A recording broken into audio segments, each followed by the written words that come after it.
A rising trend of kids missing class is sounding the alarm at one local high school. In our exclusive coverage, we are taking you on a drive-along where Indio High School's assistant principal travels from home to home to find out what's going on. Here's News Channel 3's Shelby Nelson.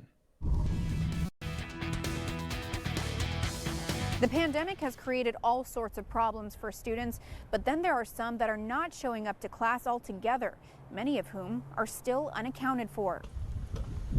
Richard Pimentel gets into his truck, a short stack of paper in hand, each page detailing information of 8 different students at Indio High School. Wednesdays are my home visits for students that I have not been engaging on a regular basis. A routine the school's assistant principal has taken up most Wednesdays since September. Once I noticed that students weren't coming to school and I was wondering where they were. That curiosity turning into action, some of it part job duties, but also becoming a personal mission for Pimentel to track down these students. I followed him in a drive along, keeping my distance. We stopped at 8 homes looking for students whose grades have dropped and some who hadn't shown up to class in days. We just arrived at the 4th home. I'm still waiting to see if they'll flag me in, but so far, out of the 4 homes, 2 students have come out. The first home, that child wasn't there, and then the second, the family didn't live there anymore. Really about a third I can't find, which worries me the most because I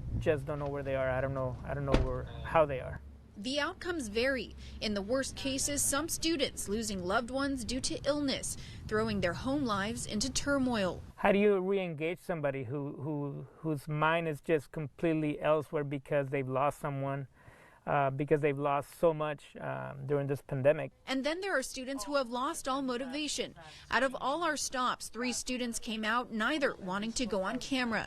Pimentel also speaking to this father who says both he and his wife work during the day. Many times his son is at home, not engaging in school how he should. I see a lot of kids sleeping, and my job is to wake them up, shake them up a little bit, and let them know that we're there. And I don't want to put all the blame on kids because there's so many circumstances that they have been unable to control. You're in class.